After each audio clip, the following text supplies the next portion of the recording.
This is released for the sake of education. This is a brief key insight about all the concepts of the book. We provide free audio books, key insights, summaries and brief study notes on the concepts of the books. So make sure to subscribe and become a part of our family. Without wasting any second, let's dive into the ocean of words.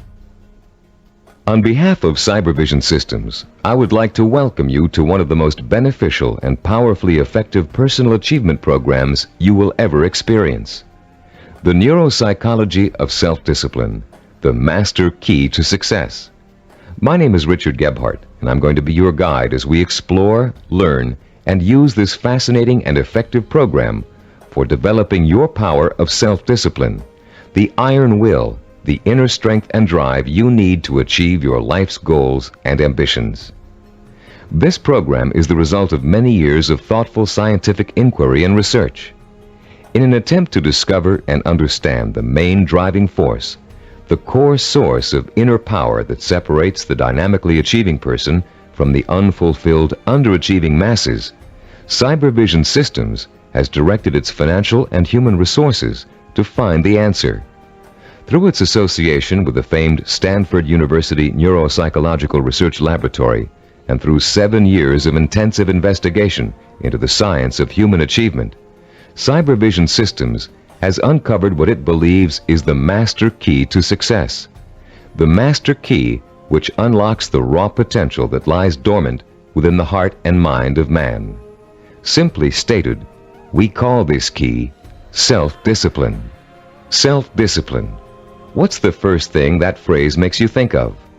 Unfortunately, for most people, the term conjures up images of strictness, long stretches of boring or irritating work, of self-sacrifice and self-denial. Nothing could be further from the truth. Truly self-disciplined people are not bored, unhappy, or suffering from any kind of deprivation. In fact, they have learned to give themselves the true joy that comes from pursuing and achieving their most cherished goals and dreams. What then is self-discipline really all about? The simple answer may surprise you. Self-discipline is your ability to systematically and progressively work towards a goal until you have reached it. It includes acquiring knowledge and skills. It's your ability to become positively obsessed, single-minded, and efficient, to strive without giving up, to work consistently day after day, week after week, and year after year until your purpose is fulfilled. Self-discipline is the power to say, this is what I really want in life, and this is how I'm going to get it. And if I have to give up some other things, I will, because it's worth it in the long run. To be self-disciplined, you must learn to develop the kind of obsession that glows like a beacon in a storm. You must learn to watch that light and steer your course towards it, no matter what gets in your way or how long it takes. Like a sailor, you must learn to use the skills that will point you in the right direction, and you must keep on using all your knowledge, skill, and energy to stay on course until you have reached your destination. Self-discipline is the single ingredient that makes success possible for anyone who dreams of achieving great things. Without it, there would be no Olympic gold medal winners, no great artists, musicians, or writers, no brilliant inventors, Grand Prix winners, or multimillionaires. Every person who has made an enduring success of his or her life used self-discipline to get there. If self-discipline is so effective, why don't more people have it? Unfortunately, we live in a quick-fix society where old-fashioned effort isn't appreciated. Nearly everyone wants to be an overnight success. People spend their money as soon as they make it to get instant gratification through material things. And then the same people wonder why they're not getting anywhere. The truth is, without paying the price and without making an effort, most people will fail at what they set out to do. It takes years of hard work and discipline to master a skill or craft. Years of putting in 7-day work weeks to build a business from scratch into a multi-million-dollar operation. Years of schooling and internship to get a medical degree and start a doctor's practice. And years of tempering and seasoning to become a prima ballerina. We all greatly admire successful artists, business people, and doctors, among others. But how many of us are willing to put in the years of work it took for these people to get where they are. The late Ray Kroc, the founder and guiding genius behind McDonald's restaurants, told a wonderful story about the contrast between the self-disciplined achiever and the wishful thinker in a speech he gave to MBA candidates at Dartmouth College. He said, "I'm reminded of a story about the great pianist who gave a concert, and at the end a lady rushed up to him and said, 'I'd give anything in the world if I could play like that.' And he said, 'No, you wouldn't.' She could have if she wanted to. Anybody could. I know, as a piano player, that piano playing is mechanical to a great extent. But it's the dedication, the disciplining to practice that makes the difference. And when you're talking about a concert pianist, he has been practicing for years. Years of practice, several hours a day, every single day. Practice, practice, practice, practice. Sacrifice and discipline. That's what it gets down to. And so he said, 'No, you wouldn't,' meaning that what she said she wanted to attain, she wouldn't pay the price to get. To discipline herself to do the studying and practicing required to be a concert pianist.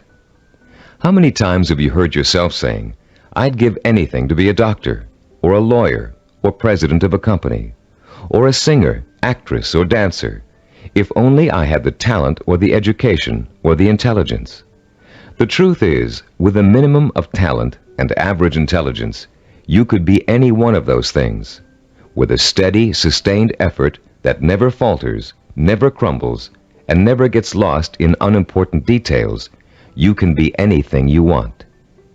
Many people believe that talent alone is the key to success. Talent might play its part, but it's not the difference. In every field of endeavor, millions of talented men and women with special talents are wasting away, contributing little to their own success or the good of mankind. And every day we see others who are less gifted, but who have accomplished more. Many believe that education is the key to success. Though it is a valuable aid, it is not the difference. The educated derelict is a common sight, and so is the man or woman who has achieved phenomenal success without the advantage of a formal education. And many believe that intelligence is the key to success. Even though a person with a high degree of intelligence is fortunate and possesses the raw materials to be successful, the relationship between intelligence and accomplishment is something less than balanced. Every day we encounter highly intelligent people who barely get by, and their opposite number, men and women of average intelligence, but superior achievements. The one quality which sets one man apart from another, the one key which lifts one to every aspiration while others are caught up in the mire of mediocrity, is not talent, formal education, nor intellectual brilliance. It's self-discipline. With self-discipline, all things are possible. It's the closest thing you could have to a wish-granting fairy godmother. Without self-discipline, even the simplest goal can seem like the impossible dream. In America today, the greatest cause of failure is the lack of self-discipline. Lacking self-discipline, millions of American dreams turn to ashes. With lofty visions of success, many people don't know that it takes more than wishful thinking, shortcuts, gimmicks, and get-rich-quick schemes to achieve excellence. Somehow, most people have lost sight of the age-old truth that anything worthwhile achieving takes time, organized, persistent effort, and more time. As you look around you, you'll see the many obvious fruits of the undisciplined mind: poverty, unhappiness, and drugs, the social cancer of a quick-fix society. But it is the not-so-obvious, more subtle effects of the lack of self-discipline that we address here, the raw power and potential of talented and intelligent people that lies dormant, unchanneled, and wasted, untapped and unfocused because of the inability of these people to commit and mobilize themselves to a course of consistent action. The lack of self-discipline is the #1 killer of achievement in America. Successful people have one thing in common. They set their sights on a goal and work every hour of every day towards reaching it. They learned what they needed to do to reach that goal, and they found a way to do it. If it meant taking on an extra job, they took the job. If it meant going to school at night, they attended evening classes. If it meant working countless hours 7 days a week, they worked the hours. If it meant relocating themselves and their families, they moved. Success consists of self-discipline, and self-discipline consists of doing whatever you have to do for as long as you have to do it to get where you want to be. If you truly want to seek your fortune, you must develop the inner strength to relentlessly pursue your vision day after day, week after week, month after month, year after year, until it becomes a reality. And it will become a reality. Stop and think about all the things you wish you'd accomplished, the things you know you could have accomplished if you'd only had the self-discipline to pursue them. Would you have gotten more education? Practiced and practiced at your favorite sport until you had a chance of becoming a pro? Learn to read and write music and play an instrument? Study engineering so you could design and sell the ideas you're always dreaming up? Actually, there are things you've accomplished through self-discipline way back in your childhood. Just think, how long did it take you to learn how to walk? For how many weeks and months did you struggle to stand upright? How many bruises did you get from falling down? And how many times did you pick yourself up and try again? You learned to walk because as a toddler, you became obsessed with learning to walk. You were determined to learn, no matter how hard it was at first or how long it was going to take. Every step you took was a small victory, and every time you fell down, it was just an excuse to start all over. Children are naturally self-disciplined because children believe that everything is possible. Children don't say, "I can't do it." Children say, "I want to do it."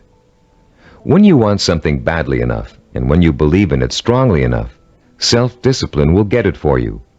Self-discipline is the most powerful tool you own for bridging the gap between wishful thinking and real fulfillment. Without it, you can only stare, as author Amy Gross says, like a window shopper at the good things of life and shrug and move on. You can have those good things by developing the self-discipline to achieve them. What do you want that you're willing to pay the price for? What means so much to you that you'll spend weeks, months, or years pursuing it? Start thinking about your most cherished dream, because with the power of self-discipline, you're finally going to be able to achieve it, and this program will teach you how. The neuropsychology of self-discipline, your master key to success, will show you how to take the raw materials you already possess, your talent, intelligence, strength, and motivation, and turn them into the assets you need to achieve your life's goals. You'll learn how to gain the knowledge and skills that will set you on the path to success. And you'll learn to develop the kind of positive strength it takes to stay on that path until you have reached the very end. You may think it's impossible for you to develop the kind of self-discipline you see others using to achieve success. You may think you're too lazy, too scattered, too quick to give up. And that may be true of the way you're behaving now. But most people aren't self-disciplined because they never had a chance to experience the kind of joy and satisfaction that comes with mastering their own abilities and applying them to the one thing they really want in life. Once you get a taste of how intoxicating, of how free self-discipline feels, you'll be hooked on it for life. The neuropsychology of self-discipline is not the result of pop psychological and faddish theories. Nor does it contain simplistic pablum-like success gimmicks found so often in many self-improvement programs. The Neuropsychology of Self-Discipline program incorporates the breakthrough findings of one of the world's most respected brain researchers, Dr. Carl H. Pribram, director of the Stanford University Neuropsychological Research Laboratory, with the practical experience of Cybervision Systems' team of learning experts. Dr. Pribram is one of the most respected and renowned brain and behavioral researchers in the world. Trained as a neurosurgeon, Dr. Pribram has been conducting research into the brain and behavior for over 30 years. His pioneering work and discoveries have led to his being called the father of neuropsychology.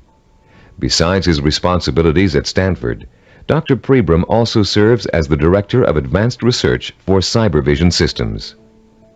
The Neuropsychology of Self-Discipline incorporates two of Dr. Pribram's revolutionary discoveries. The first is his finding that our behavior is governed by images of achievement, and that without these images, we cannot mobilize and motivate ourselves to achieve our goals.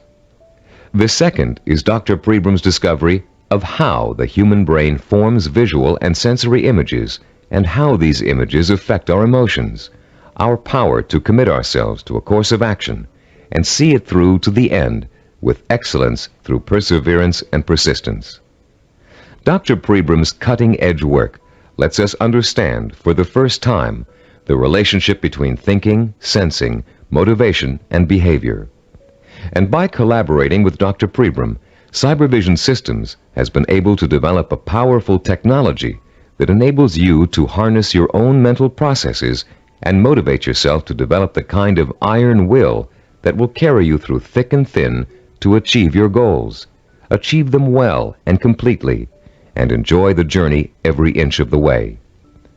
You don't have to be a scientist to understand, apply, and benefit from these principles. All of the complex research, development, and testing has already been done for you. We've turned Dr. Prebram's research results into a simple but powerful technology anyone can use to learn the beauty and joy of true self-discipline. Your Neuropsychology of Self-Discipline program centers around 3 points of organization.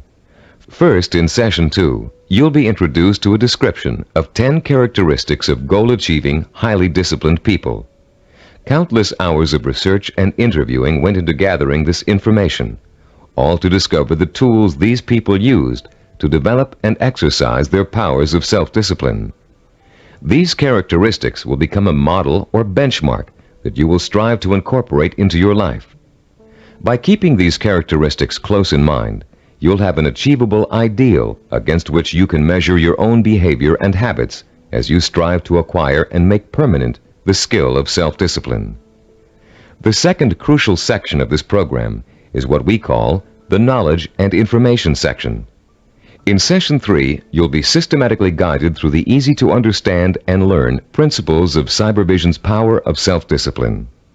You'll learn once and for all that the power of self-discipline is the master key to your success. Not only will you learn why, but you'll thoroughly understand, in depth, the power principles of self-discipline. The third, and to you the most important section of the program, is what we call Action and Implementation. In Sessions 4 through 10, you'll begin the actual process of becoming self-disciplined, of developing the core skills that will enable you to achieve anything and everything you desire. You'll start by learning how to determine exactly what it is you want to achieve in your life. You'll then learn how to select role models who have already achieved what you desire to achieve and learn patterns of success from them. You'll discover how to transform those desires into emotion-provoking imaginary blueprints, sensory images rich in sight, sound, touch, taste, and smell. Images that excite and stimulate your emotions.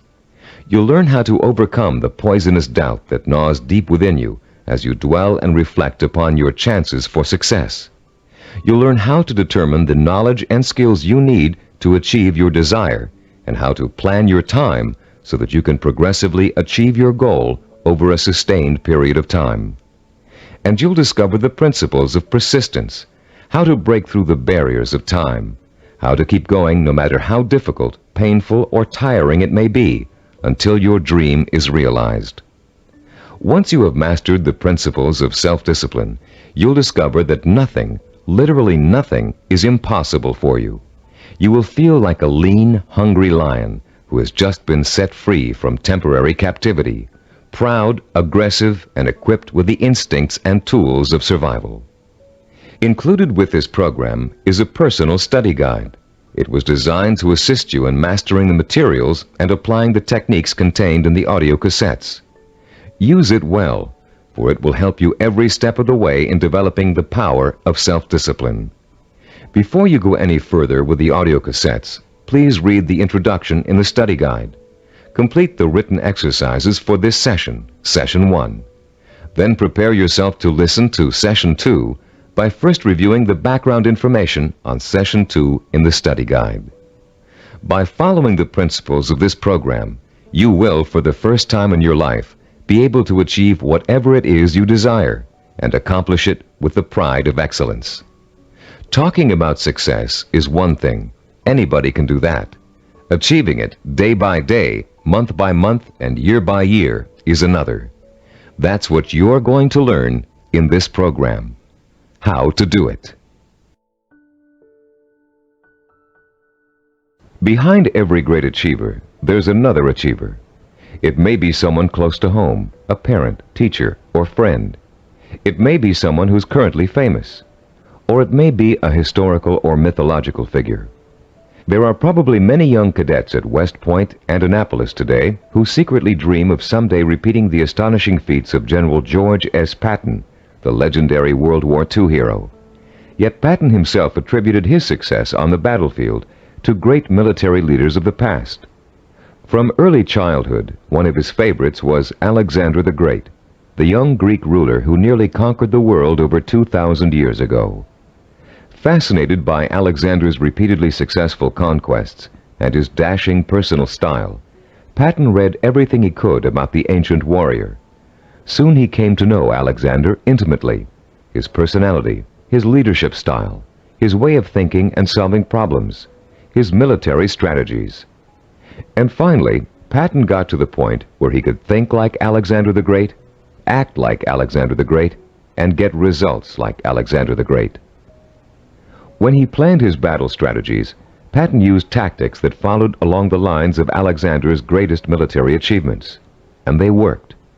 Patton was so successful in battle after battle that the Germans considered him to be the Allies' greatest weapon. Patton had Alexander the Great and his own disciplined personality to thank for his success. But Alexander himself had someone else to thank for his own brilliant military maneuvers. Alexander drew his inspiration from the mythical Greek god Hercules. After studying everything that had been written and that was known about the mythical god of courage and strength, Alexander began to pattern his thinking, personal style, and actions after him. There are countless other examples of the great learning from the great. Baseball champion Babe Ruth was once asked how he developed the hitting style that made people call him the king of the home run hitters. Ruth replied that he had simply studied and copied the greatest hitter of his time, a player called Shoeless Joe Jackson. Most, if not all, great achievers draw their inspiration, their style, and their strategies from role models. How much we eventually achieve in life may well boil down to one simple ingredient: the quality of the models we choose to emulate. All human behavior begins with models. We learn to walk, talk, dress, and feed ourselves by watching our families doing those things every day.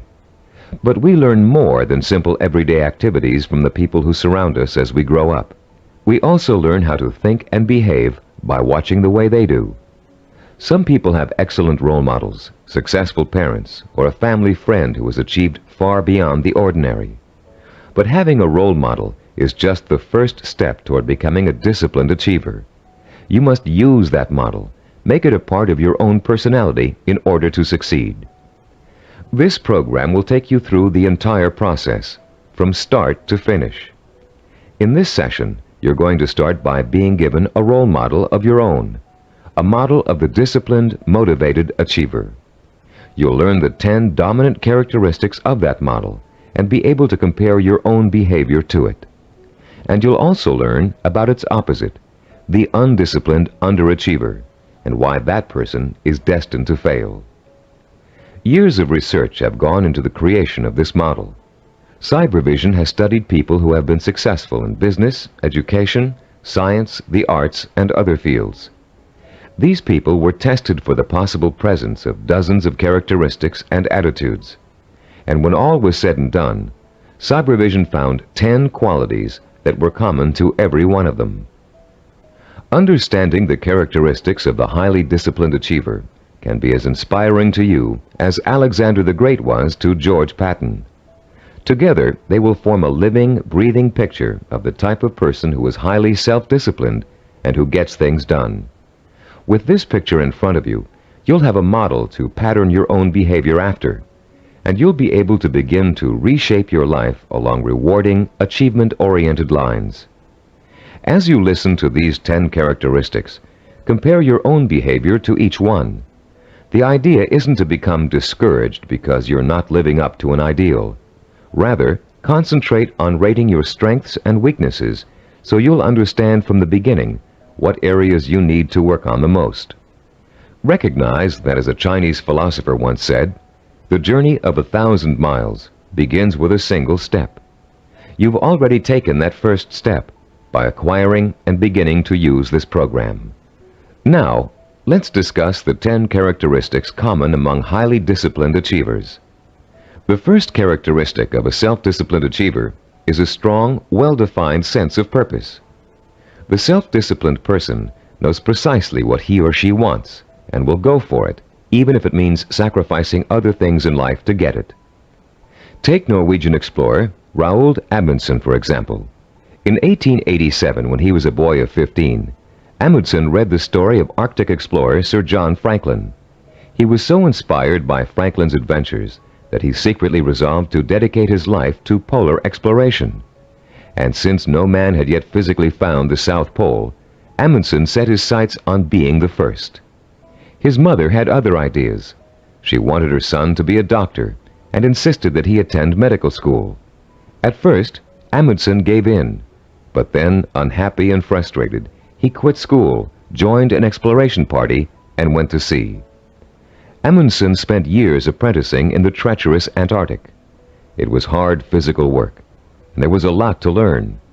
He studied nautical techniques until he became a master sailor, and then he began to organize his own expeditions. 24 years after Amundsen chose his goal, he succeeded in achieving it. In 1911, he became the first man to find the South Pole. Contrast Amundsen's single-minded pursuit with the profile of a person who isn't sure what he or she wants to accomplish. The purposelessness personality drifts through life uncertainly, always searching, never finding. This is the type of person who changes jobs, leaves relationships, and starts projects but never finishes them. It's someone who never stays with anything long enough to become successful at it. People today are becoming more and more afraid of commitments. They're afraid of committing themselves to one career. They're afraid of committing themselves to one relationship.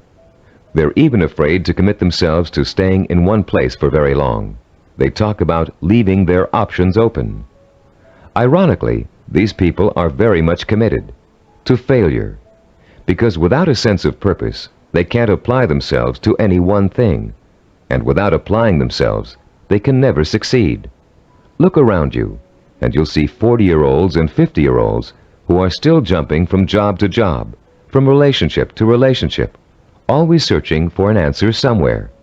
They'll never find it. The second characteristic of the self-disciplined person is that he or she seeks out and uses positive role models, often called mentors. Patton found and learned from Alexander the Great. Roald Amundsen got his inspiration from Sir John Franklin. To be self-disciplined, you must find a mentor who can inspire you with his or her own example of discipline. This person will instill you with a sense of real possibility, the belief that if he can do it, so can I. The person who has no self-discipline tends to identify with and tries to emulate people whose values are quick fix.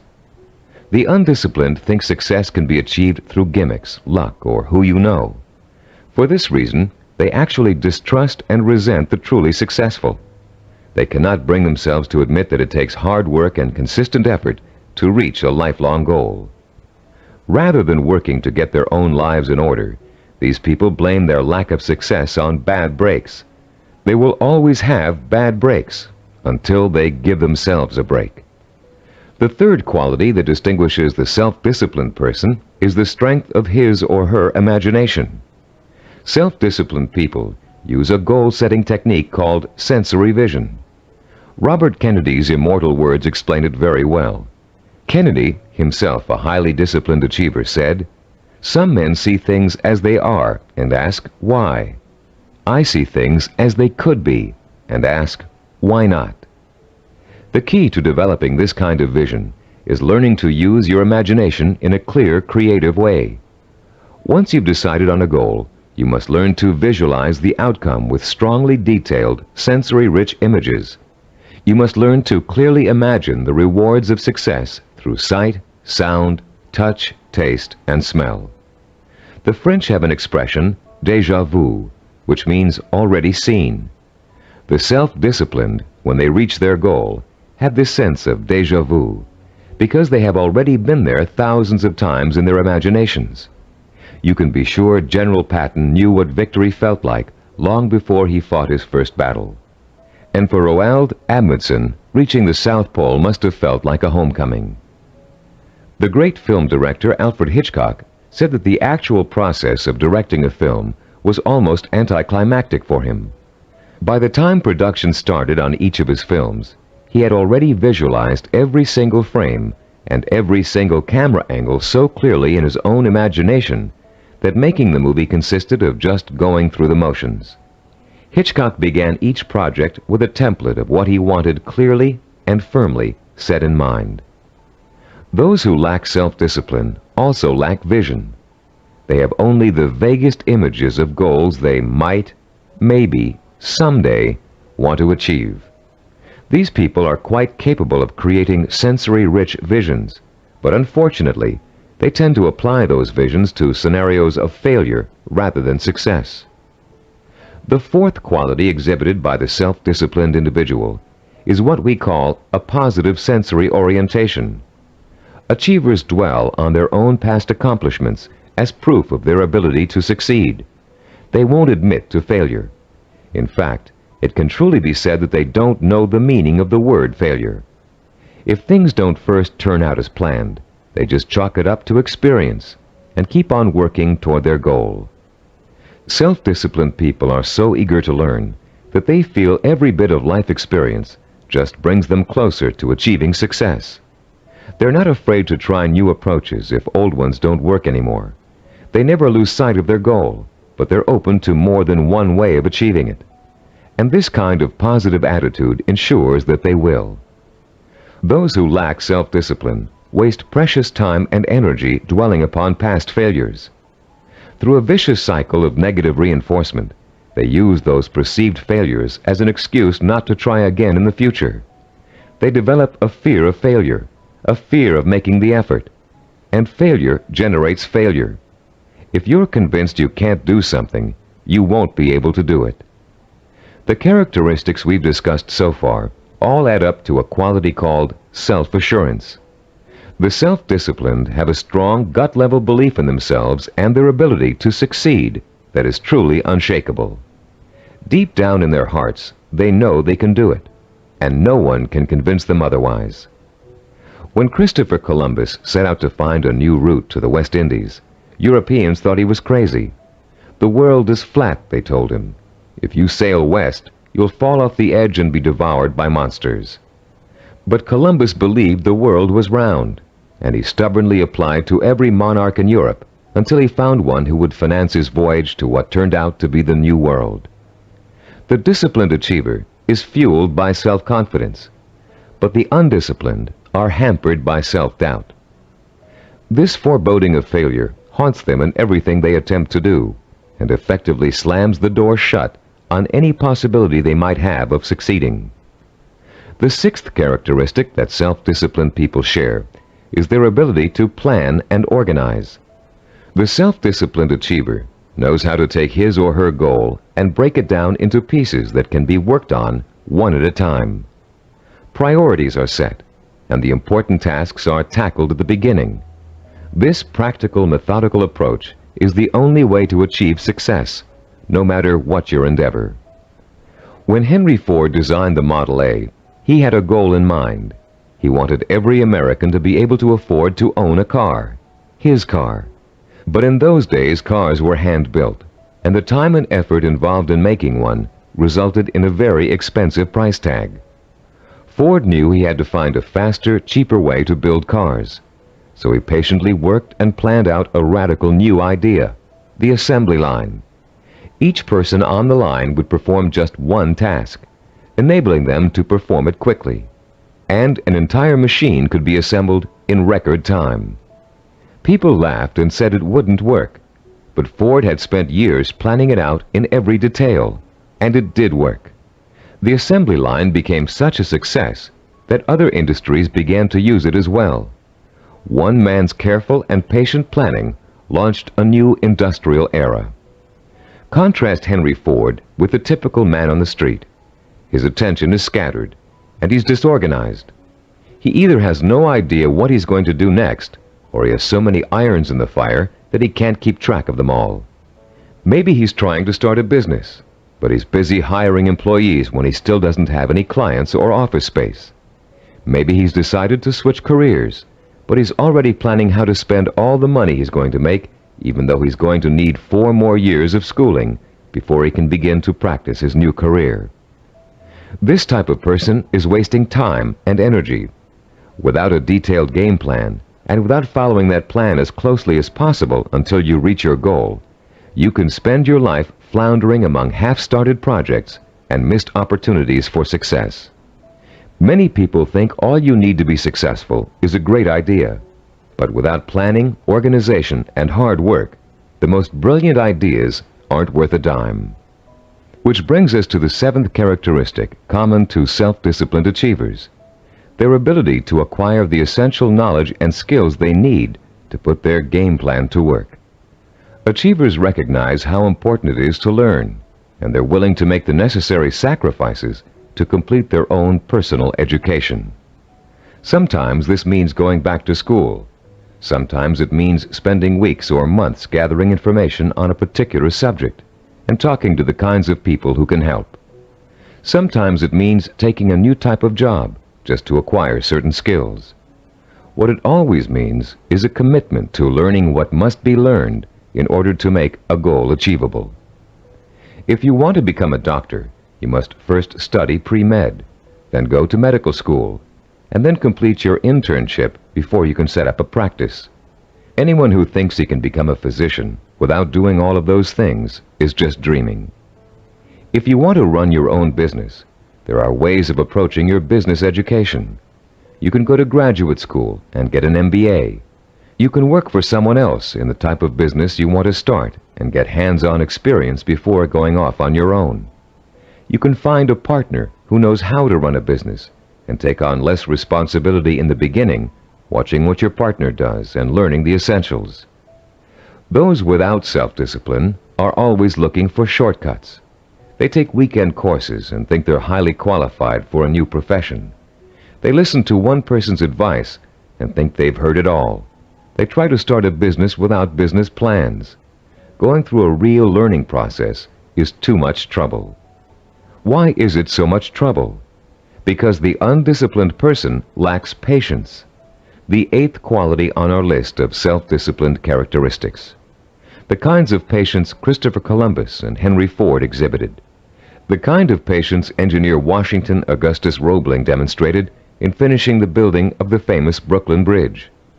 Roebling's father, John Augustus, was the brilliant engineer who designed the Brooklyn Bridge and began overseeing the building of it in 1869. It was going to be the first steel suspension bridge in the world, a feat of engineering for its time. But the project had hardly begun when the elder Roebling suffered a fatal accident, and someone had to carry on. That someone turned out to be his son. Washington Augustus Roebling took over where his father left off. But just 3 years later, he contracted Caisson's disease from spending so much time underground. The illness left him almost completely paralyzed, in great pain, and confined to a wheelchair for life. Some people would have given up the project under those conditions, but Washington Augustus didn't. Instead, he moved to an apartment in Brooklyn Heights that overlooked the bridge, and he sat all day at the window, watching the work as it progressed and supervising it from his living room. Messengers ran back and forth, conveying his instructions to the workers on the bridge. Washington Augustus worked this way for 11 years, until the bridge was opened in 1883. Obviously, the younger Roebling's patience paid off, mostly because he, like other self-disciplined achievers, was not intimidated by time. Roebling would have sat at that window without complaint for 20, 30 years or more in order to finish his project. It meant that much to him. Later in this program, we'll explore further the special relationship between the highly self-disciplined and time. For now, we'd like to point out that time becomes immaterial to those immersed in pursuing a goal. Hours pass as if they were minutes, weeks as if they were days, years as if they were months. The self-disciplined do not worry about time. They also see time as a tool. Accomplishment takes time, and people who wish to achieve have all the time in the world. Because every moment they're working towards their goal, they know they are coming 1 minute closer to reaching it. And for the self-disciplined, getting there is at least half the fun. The undisciplined view time as an enemy, something to beat. You'll hear them say, "I want it all now. I can't wait." Unfortunately, these people don't realize that time is going to pass anyway, and if they're not working toward their goal, they're only wasting the time they feel is so precious. The self-disciplined are persistent. This is the 9th quality that contributes to their success. They have what it takes to stick to their vision through thick and thin, day in and day out. They don't give up in spite of rejection, hardship, setbacks, or other people's opinions. They are relentless in their pursuit of their own dreams and goals. The self-disciplined are actually very stubborn. They succeed against all odds. When they get discouraged, they draw new inspiration and motivation from their sensory-rich visions of success. And that's enough to fuel their emotional drive to keep on making the effort. Ellie Hawkins, a mountain climber, is a good example of someone who just wouldn't give up even when the odds turned against her. She set out to climb a particularly difficult face of Yosemite's treacherous El Capitan. Ellie undertook this climb to prove that dyslexia, a learning disorder from which she suffers, can be beaten. In the middle of the climb, Ellie slipped and suffered a rope burn on her left hand that was so bad she almost lost complete use of the hand. She could have stopped there, but she didn't. What started out to be a 6-day climb turned into a torturous 8-day ordeal as Ellie worked with one hand, holding her wounded arm above her head to lessen the pain. Ellie reached the top and immediately announced plans to tackle another very difficult climb. No one doubts that she'll do it, because she has the hallmark of a disciplined achiever. The undisciplined are easy quitters. They give up when the going gets rough. They're more interested in having a good time than in working. Even worse, they find it impossible to have a good time when they are working.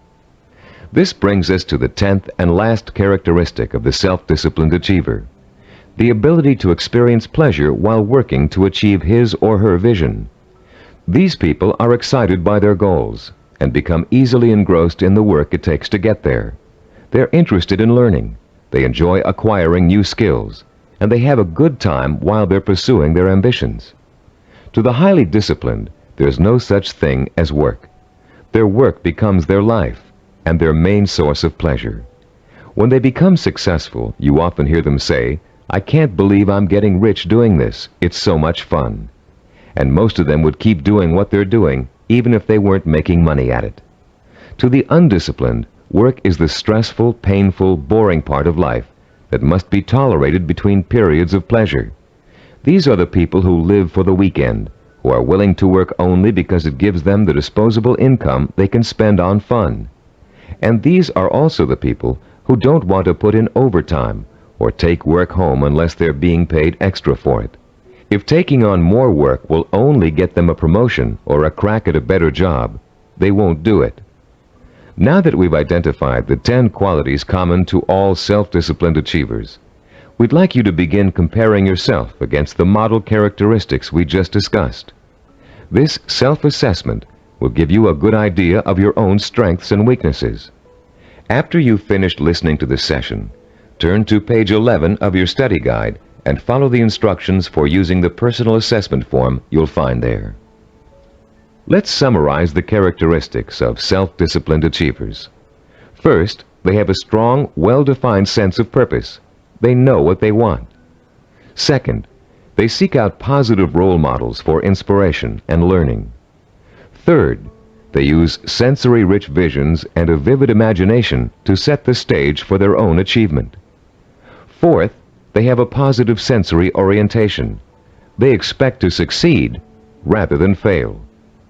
Fifth, they have a deep-rooted belief in their ability to achieve. They are immeasurably self-assured. Sixth, they have the ability to plan and organize. They can break down what they want to achieve into manageable steps and set priorities that let them accomplish the most important things first. Seventh, they know how and when to acquire essential knowledge and skills. They're not intimidated by the thought of having to learn something new. Eighth, they have patience. The passing of time doesn't bother them. They'll keep working toward their goal for as long as it takes. Ninth, they persevere. They're stubborn, and they don't give up, even when the going gets rough. 10th, they view work as pleasure, because work is bringing them closer and closer to the realization of the goal that will be their final reward. Turn off the tape now and score yourself on the personal assessment form. When you're done, turn the tape back on.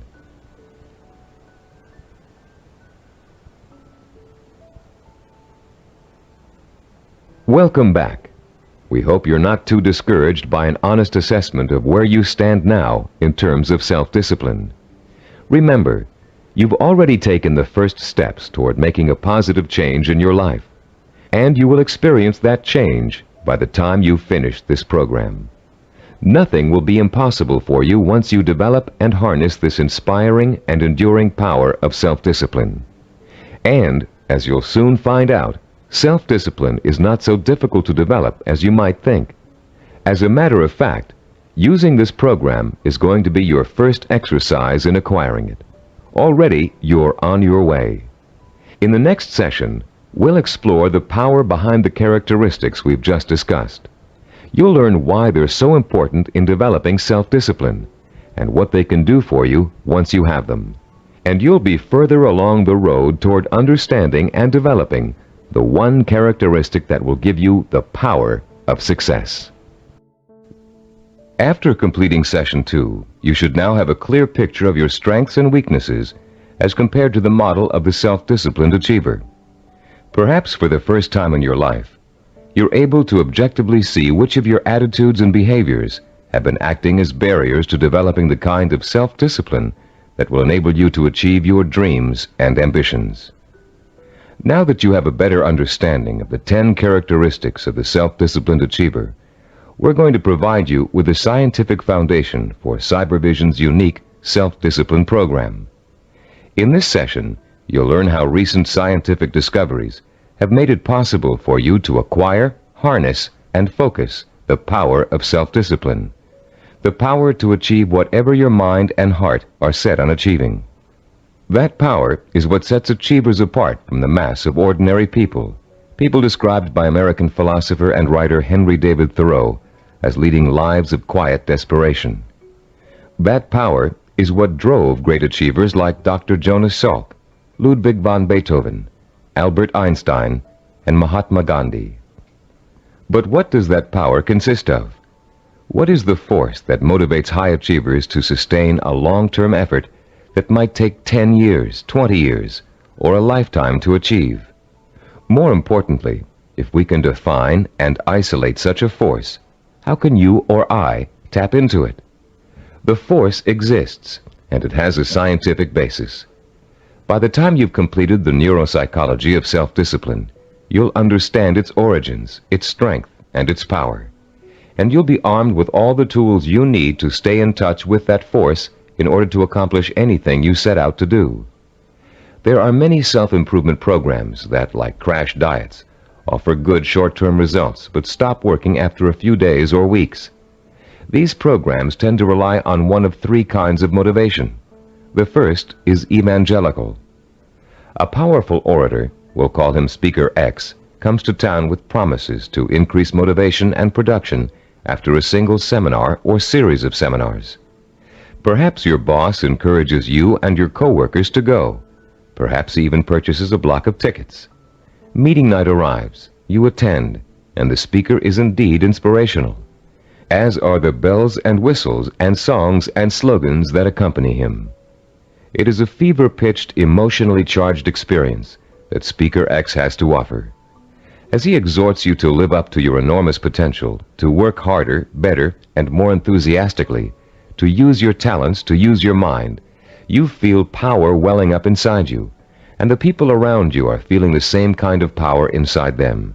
Yes, you're all saying, we can be more productive, we can have a better attitude, we can get ahead if we want to. The very air becomes charged with mass enthusiasm. The next day, you're at your desk a half hour early, and you work a half hour past normal quitting time. The same thing happens the day after. You start planning new ways to accomplish your work more effectively. You're feeling happier about the work you're doing. And for the next few weeks, it looks like you're getting more work done in less time than you ever have before. But soon, your enthusiasm begins to fade, and your pace starts to slow down. Even if you have the audio tapes of the speech, it's hard to recapture and sustain the original emotion you felt in the presence of an inspired speaker. And of course, you no longer have the kind of group excitement and energy you experienced the first time around. You're getting tired and bored. Your boss sees productivity fall after an artificial peak, and sure enough, when the next motivational speaker comes through town, we'll call him Speaker Y, there's the boss with another block of tickets in hand. This evangelical form of motivation may get short-term results, but it creates an unhealthy dependence on external hype. It's like a drug addiction. You need more and more of an artificial stimulant to reach the same level of false well-being. When you get your shot of motivation, you become enthusiastic and energetic. When the shot wears off, you get sluggish and lethargic. The same problem exists with the second major motivational tool that most self-improvement programs rely on: external rewards, like money, prizes, bonuses for reaching quotas. These are essentially pats on the head from the boss, often desirable pats, but still pats on the head, signals that you've pleased someone else. This method works very well on children. Unfortunately, it tends to create a childlike dependence on outside rewards, even in adults. Like evangelical speakers, this carrot and stick approach produces only short-term results. External rewards do not increase individual commitment, and most people tend to adapt to them quickly, soon expecting bonuses as a matter of course, and not because they performed above and beyond the call of duty. Rewards are manipulative. People who give them out are always asking themselves, how can I motivate my staff? The truth is, to be truly effective in the long term, motivation must come from within. The third classic motivational tool is a familiar one: fear. Humorists Carl Reiner and Mel Brooks created a comedy album in the early 60s in which Reiner, as a journalist, interviews Brooks, who plays a 2,000-year-old man. Eager to know about life in the distant past, Reiner asks Brooks, what was the major form of transportation in those days? Brooks replies, fear. Fear transported you. Reiner is puzzled. Fear, he asks? Brooks responds, yeah, fear. You see, an animal would growl, and you would go 2 miles in a minute. It's true, fear is a great motivator. If you don't perform, something undesirable happens. You lose your job. There go the house payments, the car payments, the kids' college tuition, and so on. As the mental dominoes fall, you're motivated to keep performing. But while fear may bring short-term results, it also brings resentment and rapid burnout. It doesn't take long before you're angry at the system that's keeping you going. And anger makes you less productive, which increases your fear. It becomes a vicious cycle with an unpleasant ending. It should be pretty clear by now that these motivational systems aren't motivational at all. Each of them relies on an external stimulus and an artificial situation. And each relies on an initial burst of emotion that fades rapidly when the new situation becomes habitual. You may have tried several of these motivational or goal-setting programs in the past. Perhaps they even contributed to your sense of self-awareness. If so, you've no doubt learned that self-awareness alone is not sufficient to motivate change. It's easy to identify self-defeating behaviors. It's easy to plan strategies for eliminating them. It's easy to turn over a new leaf, but it's very difficult to sustain change for a long enough period of time for your new behavior to become as ingrained in your character as your bad habits were in the past. Having a roadmap is not enough. You need fuel. The key to developing self-discipline, the power to persistently pursue a long-term goal without giving up until the goal is achieved, is the fuel of internal motivation. It would be nice if we were all born with the patience, drive, and skill it takes to achieve any long-range goal or complete any long-term project. But we're not. Self-discipline is a learned behavior. Years of research at major American universities, primarily California's Stanford University, have proved it. And Cybervision's own research into the latest learning theories of behavioral scientists have confirmed that self-discipline is an acquired characteristic with a basis in behavioral science. The neuropsychology of self-discipline has been developed according to materials gathered from two major sources. Our information comes from our own research into the way human beings learn, and from the revolutionary discoveries about the structure and organization of the human brain made by Dr. Carl Pribram. Head of Stanford University's Neuropsychology Research Laboratory, Dr. Pribram is one of the most respected brain scientists in the world. Trained as a neurosurgeon, his research into brain function led to a deep interest in the behavioral sciences. His pioneering work in both of these areas led to the fusion of the two into the science of neuropsychology. As a neuropsychologist, Dr. Pribram studies how the nervous system and its component parts affects human behavior. Those studies have led to two revolutionary discoveries. The neuropsychology of self-discipline incorporates both of them. The first of Dr. Pribram's discoveries explains how the human brain forms visual and sensory images, and how those images affect our minds, our bodies, and our behavior.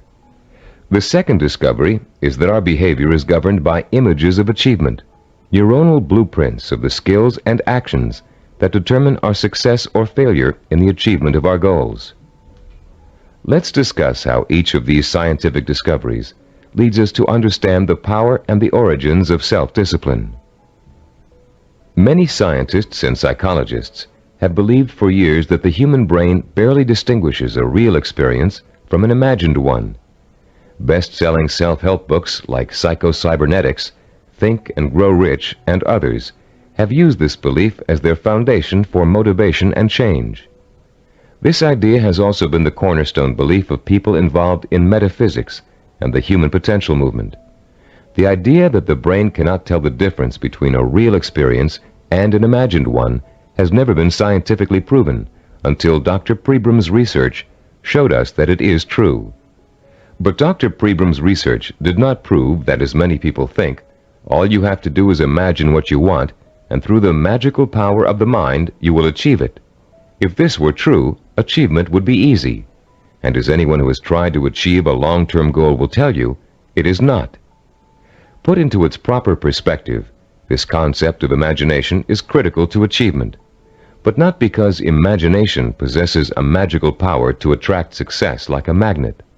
Imagination is critical to achievement because it evokes the power and emotion that stimulates and sustains the drive to achieve. The human nervous system responds emotionally to imaginary images rich in sensory detail, in sight, sound, touch, taste, and smell, as if they were real. In fact, the brain doesn't distinguish between sensory-rich imagination and reality. That's why the sight of a hand reaching for a murder victim on a movie screen can inspire the same terror, the same rapid heartbeat, and rush of adrenaline as a real threat does. You can perform a simple demonstration of how an imaginary image affects the body's responses right now. Close your eyes and imagine for a moment that you're holding a firm, ripe lemon in your hand. Now bring the lemon up to your mouth and slowly bite into it. As your teeth break through the peel, penetrate the skin, and sink into the flesh of the fruit, imagine the juice exploding into your mouth. What did you experience during this exercise? Did you develop a feeling of bitterness and distaste? Did you pucker up in response? Did you begin to salivate, as you would if you really took a bite out of a lemon? The feeling of bitterness is an emotional response, provoked by the imaginary sensation of the lemon juice being absorbed by the mucous membranes in your mouth. The buildup of saliva was a physiological response. Saliva neutralizes the acid level in lemon juice. You can create a similar response by imagining yourself biting into an onion. Rather than experiencing a sense of sourness and a watering of the mouth, your eyes will begin to burn and tear. This power of imagination to create physiological and psychological responses is crucial to the survival of the human species. The images of love and eroticism stimulate sexual response for reproduction. The image of fear stimulates the fight or flight response for survival. But our brain's ability to respond to images is a two-edged sword. A person who is dominated and controlled by emotional impressions becomes a victim of his own sensory images. These people act impulsively in response to their feelings. They have little control over their environment. They are easy prey for fear, superstition, and con artists. They are usually unhappy. On the other hand, the person who understands the power of imagery and who can deliberately harness a flood of sensory images to reinforce an intellectually formulated plan has a lifetime source of energy to apply toward positive action. This person uses emotion as fuel. Only when the imagination is harnessed and focused on the benefits and rewards of a specific goal can we light the fires of self-motivation and develop the kind of self-discipline that will help us achieve that goal. Dr. Pribram made a second significant discovery in his research into the brain and human behavior. He found that all of our actions are governed and driven by what he calls an image of achievement. That image of achievement is actually a mental blueprint for reaching a goal. It is made up of images rich in sight, sound, touch, taste, and smell. And in the mind of a highly self-disciplined achiever, it serves as the source of emotional fuel that drives him to work long and hard to reach his goal. Wimbledon tennis champion Stan Smith reported that once he realized that he could compete with some of the world's best tennis players, he established a vision of himself becoming the #1 tennis player in the world. He imagined winning the Wimbledon title years before he actually achieved it.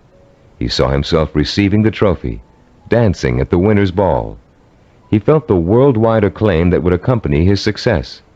He used that vision as an emotional well from which to draw the necessary strength, persistence, and perseverance to spend thousands of hours in practice and competition, developing the skills and experience that would eventually see him to the realization of his dream. Have you ever heard someone say, "I wanted it so bad I could taste it"? That's the kind of stimulus that motivates the self-disciplined achiever. Not only can the achiever taste victory, he can see, smell, hear, and feel it too. After years of research, we now know that such deep, sensory-rich images are the actual language of the brain. Although it is actually far more complex, the brain can be compared to a computer. Computers, also referred to as hardware, can do nothing by themselves. They are simply the vehicles for programs called software that tell the computers what to do. Think of the brain as hardware and the imagination, images of achievement, as software. Images of achievement tell your brain what to think, which in turn tells you how to act. The right images can set in motion a chain of events that will lead you towards any kind of achievement you can imagine. Author Joe Himes describes watching a Taekwondo master named Young Tai Lee practicing blows against a straw-covered board. Lee pounded his fist again and again against the board, oblivious to the fact that his knuckles were bleeding. When Lee's practice was over, Himes asked him whether his hand hurt. Lee replied, "Not until just now, when I thought about it." When Himes looked astonished, Lee explained further, "When I was striking the Makawara board as you came in, my mind was on my home in Korea. Though I was standing here, I was seeing the mountains I knew as a youngster and the children I played with, hearing their laughter and my mother's voice. I was unaware of the pain in my hand." Lee then told a dramatic story of his own Taekwondo master, who once underwent a sinus operation with only his own concentration for an anesthetic. "How is that possible?" Himes asked. "Regulate your breathing," Lee replied. "Fix your eyes and mind on something else, perhaps a rock or a spot on the floor or ceiling. Concentrate on that object savor it, taste it, give it color, and smell the dimension. Let it absorb all your thoughts and concentration, and the pain will diminish. If we replace the word object in Lee's description with the word goal, we have the perfect description of a sensory blueprint. Concentrate on that goal, savor it, taste it, give it color, and smell the dimension. Let it absorb your thoughts and concentration. This ability to use sensory images to marshal one's powerful sensory impulses toward a goal is the essence of self-discipline. We are all born with imagination. Self-disciplined achievers have learned to use it to achieve even the most seemingly impossible goals.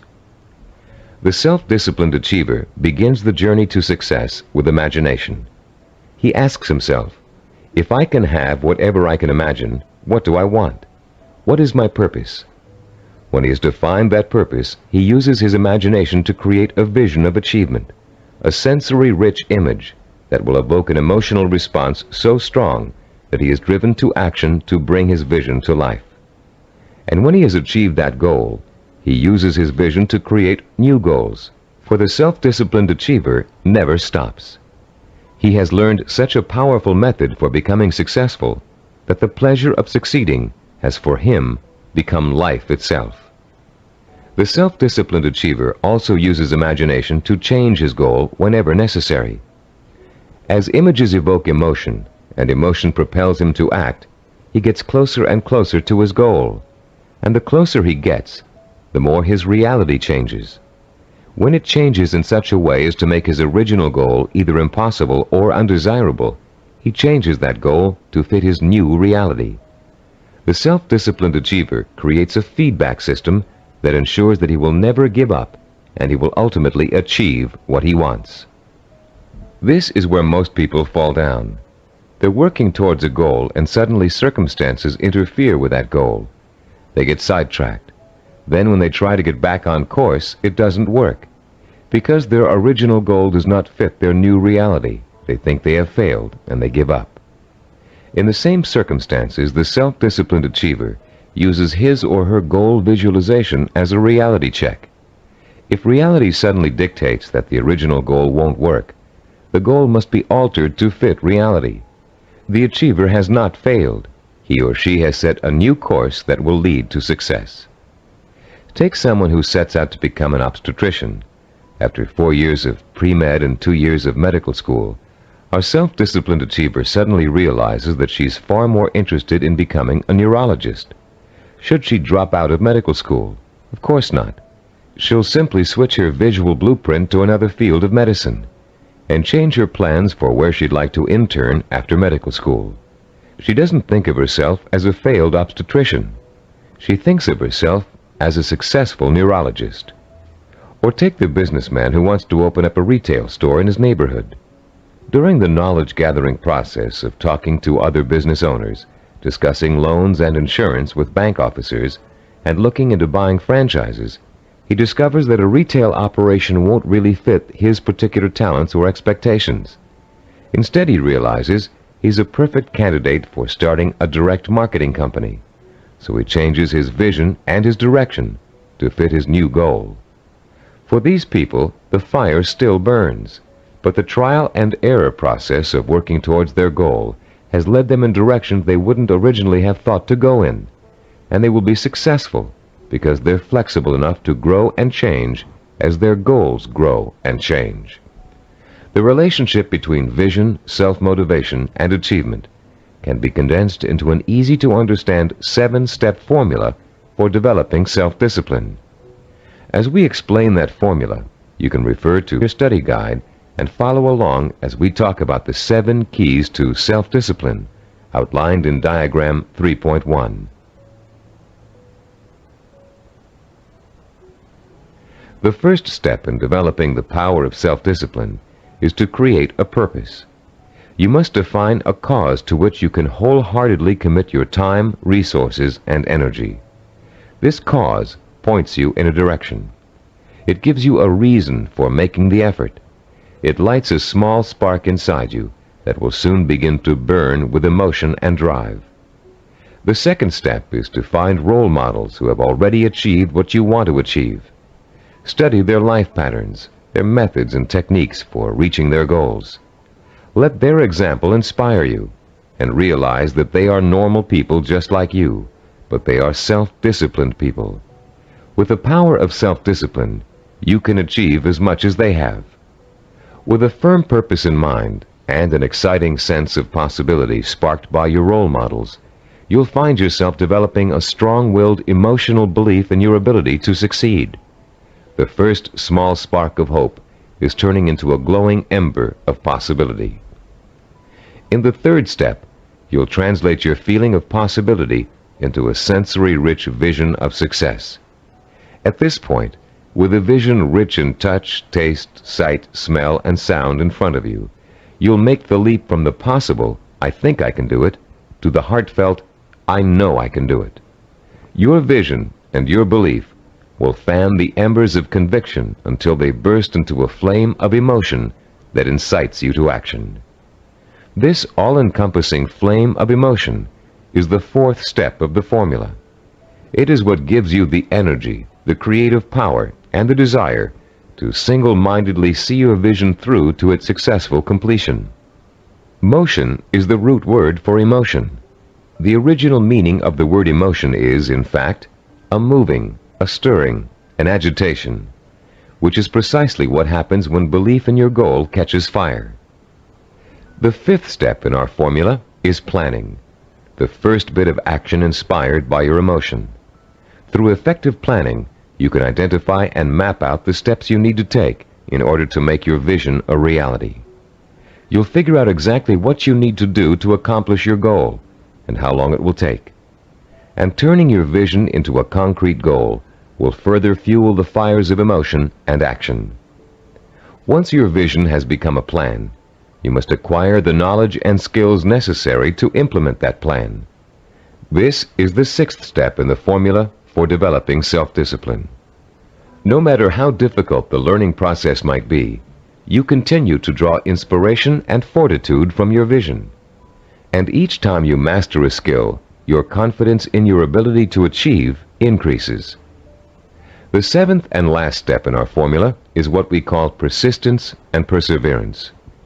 Persistence is staying with your vision, seeing it through to its completion, no matter how long it takes or how difficult it is.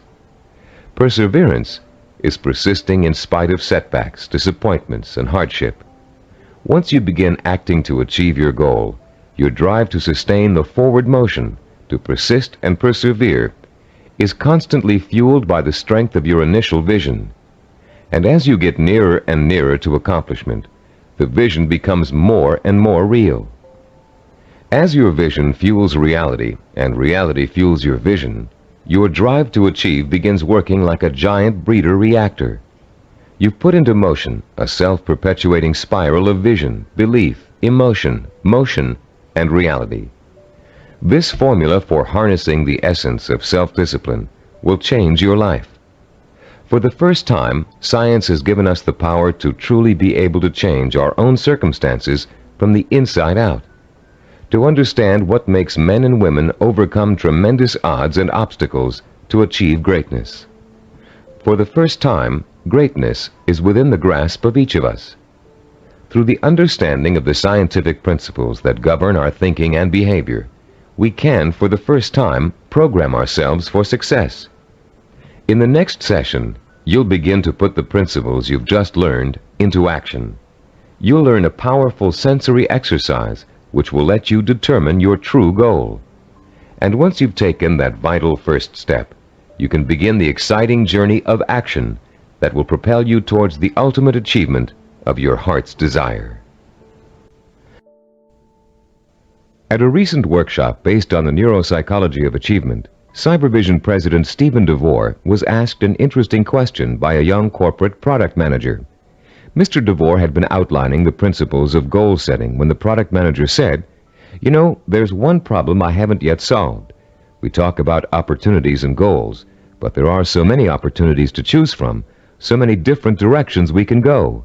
How do you figure out exactly what you want to go for? How do you focus in on one choice among so many?" This session addresses that very problem, the problem of finding a purpose, and it isn't always easy. We live in a free society filled with opportunities for anyone who wants to take advantage of them. It's wonderful to have so many choices, but sometimes it makes choosing what you really want to do, your purpose, even more confusing than ever. Still, there are ways to narrow your choices down, and this session will show you how to do it. Through an exciting and powerful 4-point exercise, you're going to learn to pinpoint what it is you want most in life, out of all the things you may think you want. It will take some effort, some soul-searching, some creative thinking, and the outcome may surprise you. By the end of this session, you'll have chosen and defined what we call a macro purpose. The term macro means large or inclusive. Your macro purpose is equivalent to what creative people call the big idea. It's your main desire, your real purpose in life, your reward for hard work and effort. It's going to become your very reason for existing. Besides defining your macro purpose, in this session you're going to learn what micro purposes are and how they're used. Micro purposes are the stepping stones to your macro purpose. They consist of all the things you need to do to achieve your most important ambition. To help you thoroughly understand the concept of macro and micro purposes, think back for a moment to your early years in school, when you first learned to do simple math.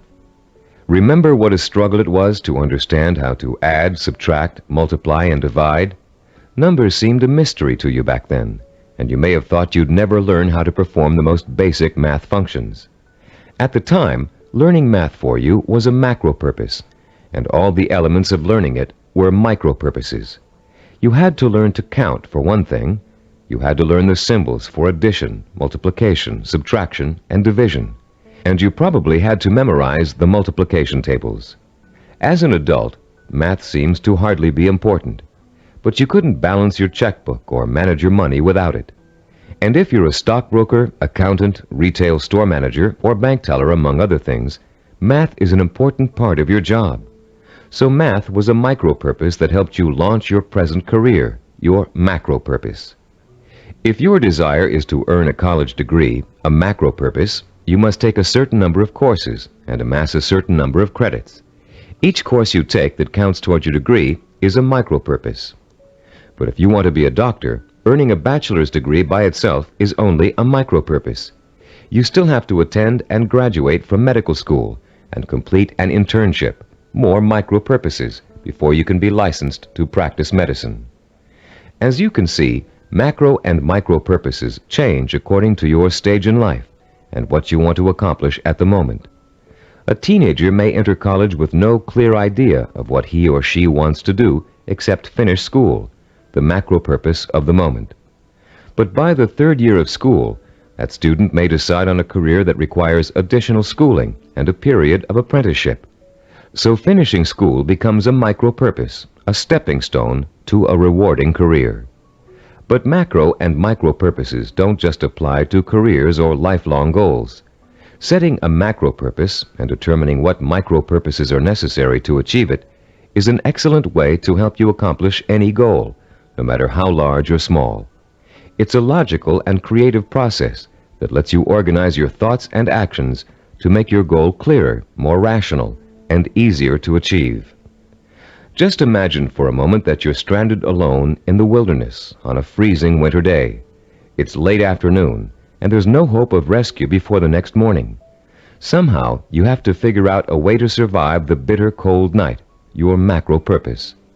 Your micro purpose is keeping warm, and right off the bat you can think of 3 ways to do this. The first is to put on some more warm clothes, but you don't have any, so that choice is out. The second is to find shelter, but there's none in sight, and you don't have the time or the tools to build anything before nightfall. The third is to light a fire and keep it going through the night. Since the woods around you are filled with dry logs and kindling, this looks like a real possibility. But you don't have any matches, and as for rubbing 2 sticks together to start a fire, it never worked when you were a child, and you doubt that it will work now. There has to be another way. Looking around you for another solution to accomplishing your macro purpose, you notice a sliver of broken glass on the ground, and there's still enough sun left for you to be able to feel its warmth. Picking up the glass, you hold it so the sun's rays can penetrate its surface and focus on a dry stick of wood underneath. In 10 minutes, the stick is burning. But your ordeal isn't over. After the fire is lit, you have to gather enough logs and kindling to last through the night, another micro-purpose. And then you have to force yourself to stay awake all or most of the night to make sure the fire doesn't go out. In the course of this harrowing experience, you've chosen a macro-purpose, staying alive, and defined all the micro-purposes that went into it. And if you succeeded in accomplishing all of the micro-purposes, you also achieved your macro-purpose. You survived. Defining your life's purpose and the steps you must take to achieve it may not be a life and death matter, but the principle works the same way. By the time this session is over, you'll have a macro-purpose, a clear understanding of what to focus your energy, talent, and intelligence on. And you'll be able to light your own inner fire and feed it with a life-enriching, emotionally compelling purpose. And purpose, as we've noted, is the starting point from which self-discipline and achievement spring. Your first step in determining your macro-purpose involves something everybody loves to do: play. You've already learned how important enjoying work is to the highly self-disciplined. To these achievers, work and pleasure are synonymous. Now you're going to get a taste of how easily this can happen. For the next few minutes, I'm going to ask you to work and play as you engage in a process called limitless wishing. Start by closing your eyes and relaxing. Imagine that you're on a beautiful, deserted beach, walking barefoot in the sand. A soft breeze is keeping you cool, and you're enjoying the sound of the waves splashing rhythmically against the shore.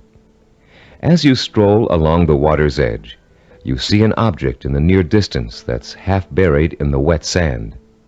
The waves splash over its surface, then recede, leaving it exposed to your curious eyes. You wonder what it is, and you start to walk a little faster so you can reach it before it's engulfed by the next wave. In a couple of minutes, you're standing over it, still not sure what it is. It's metal, somewhat round, and looks like an old lamp.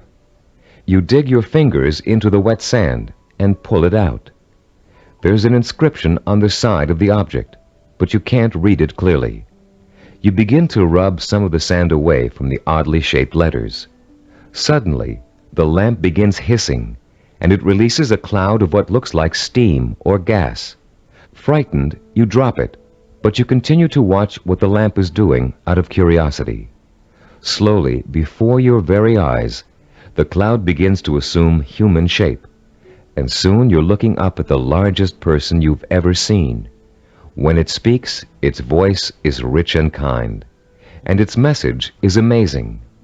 The genie thanks you for releasing him from hundreds of years of captivity inside the lamp, and according to the hospitality of his people, he offers you a reward for helping him. You have only to name 5 wishes, he says, and they will be granted. You can ask for anything, he tells you, as long as it is specific and humanly possible to achieve. At first, you refuse his offer, but as he continues urging you to accept, you begin to realize that no, you aren't dreaming, and yes, you really can have your 5 wishes. The possibilities start dancing before your eyes. Think long and hard about it. What are the things that will turn your life around and make you truly happy? What is it you secretly wish for, day in and day out, every day of your life? Take your time in deciding. This is too important for you to rush over. You may change your mind about your first choices after you've thought about it some more. When you do make your final selections, write each one down in the space provided on page 18 in your study guide. Start each wish with the term, I want, and write it in clear, specific language in the present tense. Turn your tape off now and decide what you will wish for.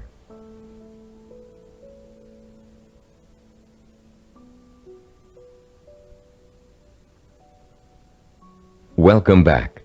You now have in front of you a list of 5 wishes that your mind and heart told you are the most important things in life to you.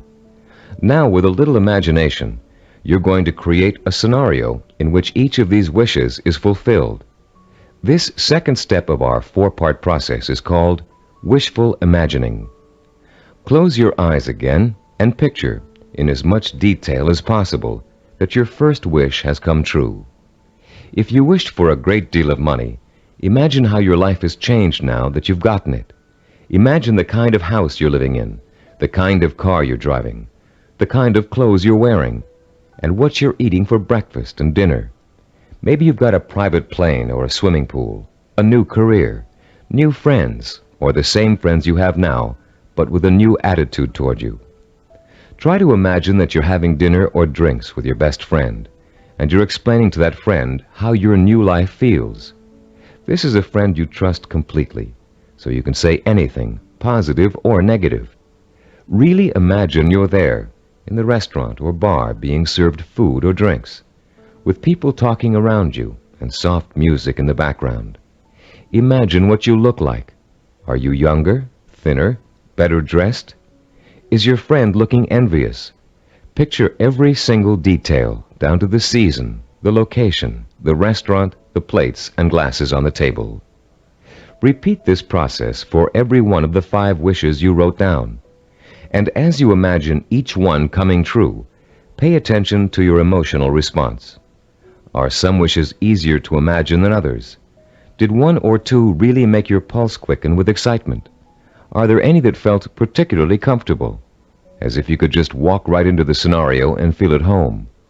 Which one seemed to draw you in like a magnet? There will be one wish that unmistakably evokes the greatest emotional response in you. That wish will be your final choice, and you'll be ready to proceed to the 3rd step in defining your purpose, the step we call creative biography. When truly accomplished people pass away, they've generally left behind a legacy of achievement in art, finance, politics, or the social sciences. Biographers and historians then catalog those achievements so others can read about them for inspiration. For example, here's the entry on a man named Thomas Arnold from the Britannica Junior Encyclopedia. The text of this biography also appears in your study guide on page 18. The biography reads as follows: Thomas Arnold, 1795 to 1842. Some people are loved without being respected, and others respected without being loved. Arnold of Rugby was loved by many, respected and admired by everyone who knew him. Born at Cowes, Isle of Wight, this great headmaster and scholar was educated at Winchester and at Oxford in England, where he distinguished himself in classics and history. He left Oxford in 1819, and after 9 years of study and writing was elected headmaster of Rugby School. His powerful personality set its mark on the school from the first, and made it great in a new sense. He was very religious, and he inspired his boys with new and more serious ideals of scholarship and life. He found time, too, during the 14 years of his headmastership, to publish sermons, an edition of the Greek historian Thucydides, and a history of Rome. In 1841, he was appointed professor of modern history at Oxford, but died the following year. He was buried in Rugby Chapel, and his son Matthew wrote a beautiful elegy about him on that occasion. Arnold was too forthright to be tactful in his dealings with boys or indeed with grown-ups, but he always won their respect, and often their love, by his high-minded attitude toward life and its responsibilities. This entry can only summarize the lifelong accomplishments of a beloved teacher and respected scholar. But listening to it, you can get a good idea of the purpose which must have guided Thomas Arnold. Here was a man who valued learning, scholarship, teaching, and personal integrity above all else. What do you value above all else? What would you like to be remembered for? Relax and close your eyes again. Now imagine that you hold in your hands an encyclopedia published in the year 2100. It's a heavy book with a solid feel to it. You can smell the leather binding and feel the crisp new paper as you open it. Find the section that begins with the first letter of your last name. Then turn the pages slowly as you search for the entry that gives you the details of your life. There it is, suddenly, clear as a bell. Your heart beats just a little bit faster as you see your name in bold-faced type. Now you're burning with curiosity. Did they include the most important things about you? Are your most cherished accomplishments in there? Did they understand the purpose behind the things you did? You begin to read the entry to find out. Yes, it's all there. Your birth date and hometown, the schools you went to, where you lived. And then the words that describe your highest achievements, your contributions to society. Savor the words as you read them. Let them form a clear picture in your mind of the kind of person you were and what your purpose in life was. When you've finished reading your own biography, turn off the tape and write down what you just read in the space provided on page 19 of your study guide. Don't leave out a single detail. Make sure you paint a vivid picture of the self-disciplined achiever who worked so long and hard in pursuit of a single purpose that he or she ended up deserving an entry in such a distinguished publication. When you've finished writing your own biography, please turn the tape player back on.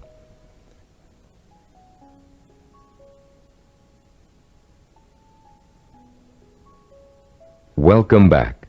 Now that you've completed the limitless wishing, wishful imagining, and creative biography exercises, a clear pattern should be emerging. You should now be able to answer the question, what do I, deep in my heart, really want to do? What is my purpose in life? Your fourth step in determining your purpose is writing this, the answer to that all-important question, down. You're now going to compose a personal statement of purpose. But before you do it for yourself, imagine that you're going to do it for someone else, a famous historical figure, for instance. Try George Washington. What do you think his statement of purpose might say? After all, he accomplished a great deal, not the least of which was becoming the first president of the United States. But George Washington never actually intended to become the first president. He was elected because of the kind of purpose he really had. A purpose statement for George Washington might read, I would like to use all my strength, courage, knowledge, and resources to secure liberty and freedom for all my fellow colonists. George Washington was a great statesman and public servant, but there are other kinds of achievers. Amelia Earhart, for example. Even in childhood, she had a definite purpose in mind. It was not to be a famous woman aviator. That came later, as a natural outcome of what she really wanted to do. Amelia Earhart's purpose statement, composed when she was still a child, said, When I grow up, I'm going to have adventures and show the world that women can be as heroic as well as men. A purpose statement can be as general as you want it to be. It can speak of heroism, freedom, social changes, adventure. It's meant to act as a focusing tool, not an actual blueprint for achieving it. You'll learn how to do that later in this program. Turn to page 20 in your study guide and compose your personal statement of purpose. Turn off the tape now while you do it.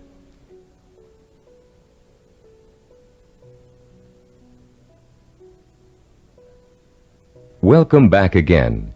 You've come a long way in this session. You've learned to use limitless wishing, wishful imagining, creative biography, and a statement of purpose to narrow down your options and make a final choice about where you're going to focus your efforts. You've just used this four-part process to make a major decision about what you really want to accomplish and achieve in your life. But you can use it again and again, anytime you feel it's necessary, to aid you in making any kind of decision, from the smallest to the most important. This process works equally well for macro and micro decision-making. Whether you know it or not, you're now well on your way to becoming a self-disciplined achiever.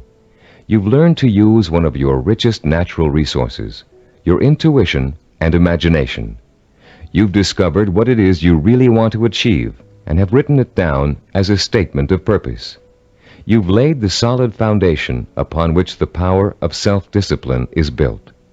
We'd like to congratulate you on what you've already accomplished. In our next session, you're going to learn how role models can inspire and teach you to achieve your lifelong ambition. In Homer's The Odyssey, one of the oldest surviving epic poems in the world, there is a character named Mentor. A wise and practical man, Mentor kept everything running smoothly at home, while Odysseus, the hero of the tale, went off for 10 years to have adventures. Mentor played his role so well and gave such wise and true advice that his name has become part of the English language, as a representation of what he stood for. The American Heritage Dictionary defines a mentor as a wise and trusted counselor or teacher. This session is about mentors. Few achievers can ever reach their goals without them. Mentors provide you with the kind of inspiration, motivation, and example that can make the difference between achievement and failure. Mentors help you to develop the belief that anything is possible.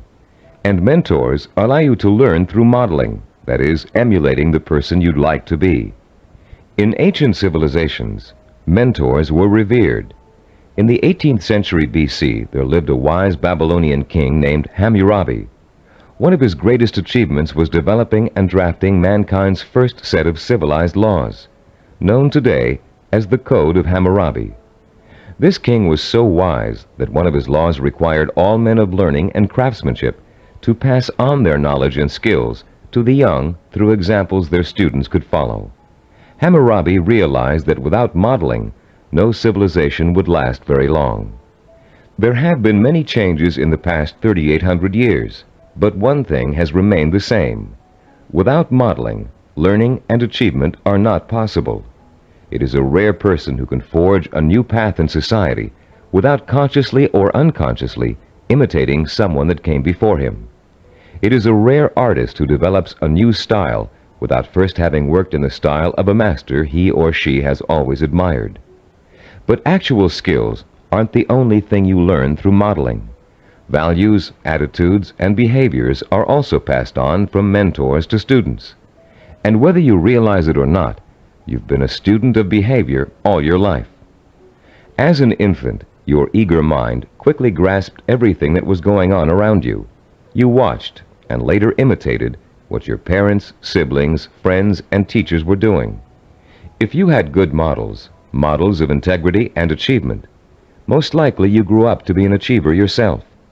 But if your models reflected apathy or failure, you probably grew up to imitate many of the self-defeating and negative behaviors you witnessed in your early years.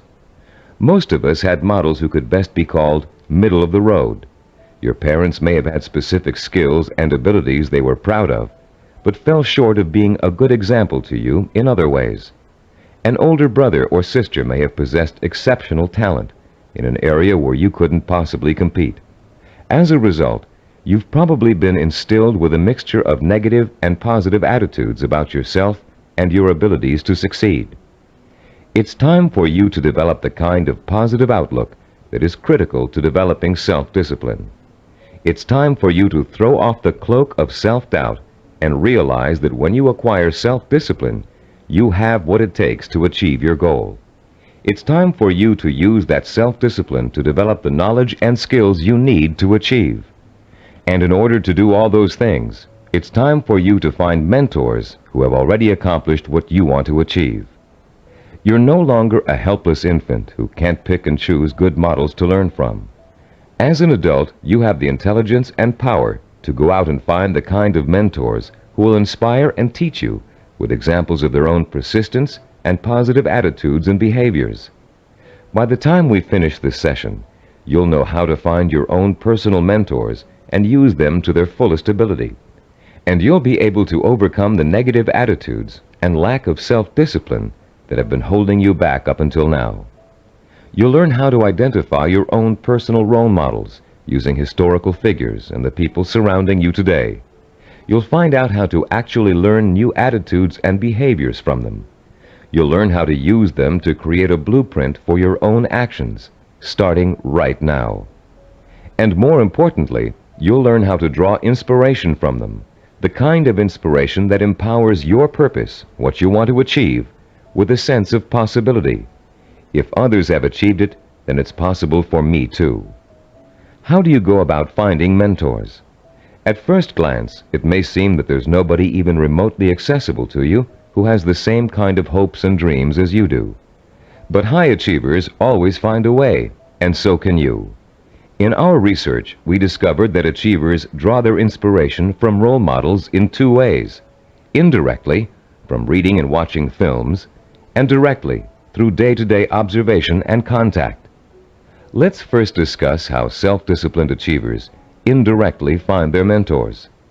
Indirectly, they learn through media portrayals, mostly through the reading of biography and autobiography, reading profiles of achievers in magazines and other periodicals, and watching inspirational films and television programs.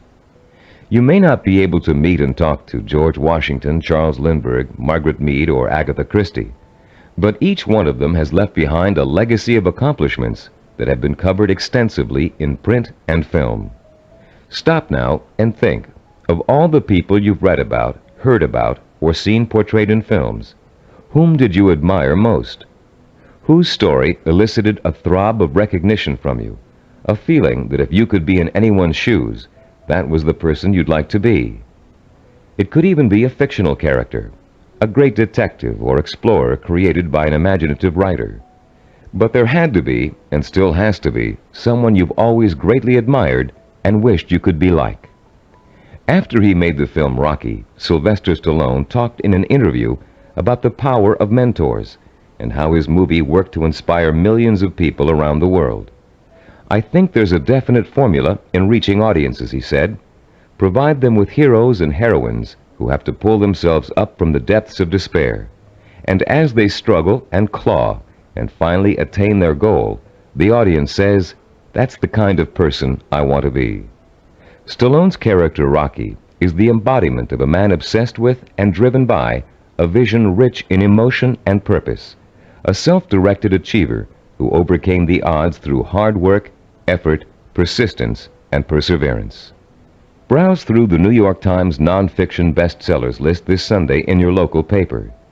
You'll find that half the books listed are biographies or autobiographies, testaments to people of enormous self-discipline and high achievement. Examples of the power of self-discipline are all around you. You only have to visit your library, your local newsstand, the closest movie theaters, or your local video store for inspiration. Your first step in finding a self-disciplined mentor is to search out books, magazine articles, and movies in which the main characters, fictional or real, have achieved something similar to what you want to achieve. And after studying these people, you can begin to answer the questions. What is it I must do to achieve my goal? What skills do I need to learn? How must I behave? What actions do I need to take? Your mentors will provide you with the answers. The self-disciplined have 3 direct methods of finding role models to learn from and emulate. The first is through personal acquaintances. They may have a friend whose business or personal successes have inspired them to take similar routes to the top. Or perhaps there's a family member who has achieved widespread recognition for outstanding contributions to the community. Because these mentors are close at hand, they can be watched from a front row seat. You can observe their attitudes, behaviors, and thinking patterns. You can notice how they solve problems. You can pay attention to how they behave when confronted with setbacks or victories. You can watch these mentors grapple with the issues of everyday life and the larger issue of achievement in a chosen area. But sometimes there just aren't any people who are that close to you who fit the bill of the self-disciplined achiever. You must find other methods of seeking out real-life mentors. The second way self-disciplined people directly find mentors is through what is commonly known as networking. Networking consists of building relationships with the people who can introduce and expose you to positive role models. Networking is not to be confused with social climbing. The primary motivation of the networker is to learn as much as he can from as many successful people as he possibly can. The main benefit from networking is the quality of the contacts you can establish. Contacts that will create greater opportunities and put you in the mainstream of successful, self-disciplined role models. The third source of finding models directly is apprenticeship, learning directly from a master mentor. The concept of apprenticeship may seem old-fashioned in a world of computer-assisted learning and mass public education, but most of the high achievers we studied apprenticed themselves in some fashion to a mentor who could pass on his or her skills through intentional, personalized learning.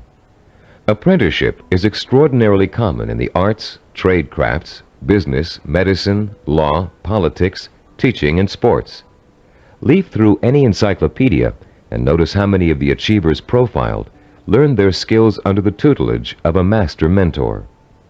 Some people are obvious masters of their craft and easy to pick as mentors, but sometimes it isn't so obvious, especially when it comes to business or professional achievers.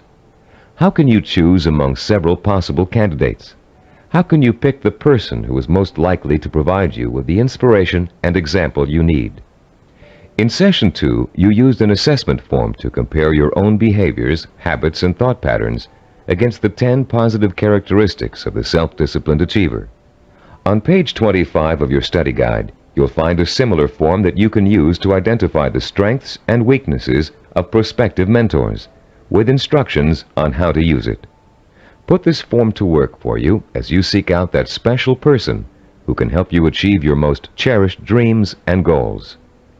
When choosing a mentor of any kind, pay particular attention to how he or she developed the knowledge, skills, and abilities it took to reach his or her goal. Was there special schooling involved, particular reading materials, an apprenticeship with a mentor of his or her own, carefully sought-out teachers? How many hours did your mentor work every day toward achieving his or her goal? Also, pay close attention to your mentor's way of thinking. Be sure to choose someone who handles stress and pressure well, someone who responds to difficult problems by coming up with creative solutions, someone who loves what they do but still finds time for important personal relationships. The highest achievers work hard but are not workaholics. They still find time to enjoy their friends and families. Look for a mentor who has learned not to waste time and who has mastered the art of juggling a heavy schedule while staying calm and in full control. This will be an important trait for you to imitate, and find someone who neither capitulates to everyone around him nor is so arrogant he won't listen to the opinions of others. You'll want to learn how to listen well and then make your own decisions. In looking for all these traits, remember that your mentor is still going to be human and have faults. This is one of the most important things you can learn about your role model. In spite of great success, wealth, and the admiration of friends, family, and the community, he or she makes mistakes just like you. Rather than being disappointed in your mentor, you should rejoice over his or her human failings, because those failings mean that anyone can succeed just as they did. If it was possible for an imperfect person with one all-important goal in life to make that goal come true, you can do it as well. At Cybervision Systems, we've developed a number of sports training video cassettes that use a new and revolutionary learning technique. These video cassettes feature some of the world's greatest athletes, highly self-disciplined achievers who have won world championships and Olympic gold medals. And in the casual conversations we've had while working with these athletic stars, each one has revealed that he or she had a mentor whose skills, attitudes, and behavior served as an example of how to achieve. One of the things that struck us during these conversations was the fact that most top athletes were just as intimidated as you and I might be the first time they met their role model heroes, for lack of a better word.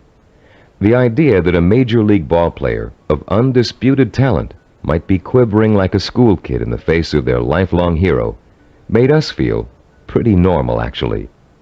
I think we all feel a sort of psychological barrier when it comes to measuring ourselves against our role models.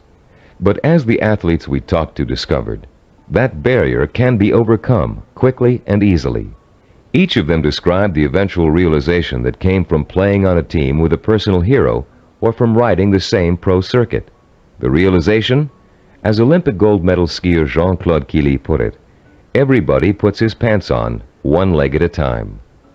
What each of them realized was that they too could easily perform like the role model they idolized. The idols, viewed close up, turned out to be as ordinary as the worshippers. They realized how great an opportunity they had to learn from their hero. Discovering that their idols were human and fallible, they began to believe deep within their hearts that they could equal or even surpass their idols' accomplishments. Though the role models you choose have developed tremendous strengths that have made them successful, they also have many weaknesses. Renowned fiction writer Ray Bradbury, for example, who was first published when he was in his teens, will never win the Monaco Grand Prix, or even a race to the local supermarket. Why? because he never learned to drive a car, a skill most of us acquired long ago without thinking about it twice. A friend of ours who was independently wealthy, a local politician, a publisher of fine art books, and a world traveler, wears finely crafted boots with all his clothes, even his business suits. Is it part of his personal style? Yes, but his close friends know his secret. He never mastered the bow knot. This much admired man literally cannot tie his shoes. Recognizing how human and fallible your mentor really is, demystifying your role model, plays an important role in boosting your confidence in your own ability to succeed. If a man who cannot tie his shoes can become a politician, a publisher, and a self-made millionaire, what couldn't you accomplish with the same ambition and drive that got him where he is? This is a man who never let minor shortcomings hold him back. He and 1,000 other mentors will prove to you that you don't have to be perfect to succeed. In fact, you may be amazed to find out that there are a lot of similarities between you and your mentor. People with similar goals often think alike. The only substantial difference, then, between you and your mentor is the kind of self-disciplined effort he or she has applied to achieving a goal. If you apply the same kind of effort, you can be just as successful in achieving your goal. As a matter of fact, you can try on success for size by emulating your mentor's achievements while you're working toward a similar goal. Remember childhood dress-up games, playing pirate with a tinfoil sword and your mother's scarf wrapped around your forehead. Role-playing doesn't work only for children. It can give anyone who's striving to reach a particular goal a template to follow for achieving that goal. Hunter Thompson, who broke new ground in journalism in the 1970s with his gonzo style, picked up much of his technique by imitating one of the greatest writers in the English language, Charles Dickens. Thompson literally sat down and physically copied Dickens by hand, letting his mind and his muscles get used to Dickens' rhythm and style. Hour after hour, he copied Dickens' prose, word for word. And Thompson went on to become a successful and popular contemporary writer. The great 19th century psychologist and philosopher William James contended that if you want to acquire a positive habit or behavior, simply act as if you already have it, and you will. James was aware that the human nervous system is incapable of distinguishing between a physically real experience and a vividly imagined one, which means that once you select your mentor, all you need to do is act just like that person in order to be just like him or her. Remember General Patton? He acted just like Alexander the Great, and he won battle after battle against the Axis. What about Babe Ruth? He imitated Shoeless Joe Jackson and went on to achieve much greater fame than his role model. Or perhaps you've heard of a fictional character named Bunker Bean. Bunker Bean was a timid, weak boy, raised by his parents to think he would always be a failure, and he was. He failed in school, he failed with his friends, he failed in everything he attempted, until one day Bunker Bean ran into a fortune teller who told him he was the reincarnation of Napoleon and was destined to achieve great things. Bunker Bean was shocked out of his usual apathy by this revelation. Going to the library, he took out every book he could find on the legendary Napoleon Bonaparte. He bought posters of Napoleon and hung them up all over his room. And as he studied about the emperor, whom he really believed was his former self, he began to imitate Napoleon's habits, attitudes, and behaviors. Years later, Bunker Bean was a rich and powerful man. He had everything anyone could have asked for. Running into the fortune teller one day, he thanked her for changing his life by telling him about his former self. And to his astonishment, she laughed and told him she had lied to him years before, just to get his money. He wasn't the reincarnation of Napoleon after all. Bunker Bean was crushed. But since he had spent the many years acting like his role model, he found he couldn't shake the habits of success he had acquired. It was then that Bunker Bean realized that everyone is born with the potential to be a great achiever, if they can only believe they are. You don't need a fortune teller to set you on the road to greatness. You do need to find a mentor, study that mentor, realize his or her strengths and weaknesses, and start imitating the behavior that made your mentor the success he or she is today. If you were an actor preparing for a starring role, you'd spend months studying the script, learning your lines and rehearsing your part over and over again until you knew it inside out. Only then would you have the knowledge, skills, and confidence to make a glorious debut. If, as Shakespeare said, all the world's a stage, then finding a mentor is your way of choosing your own starring role.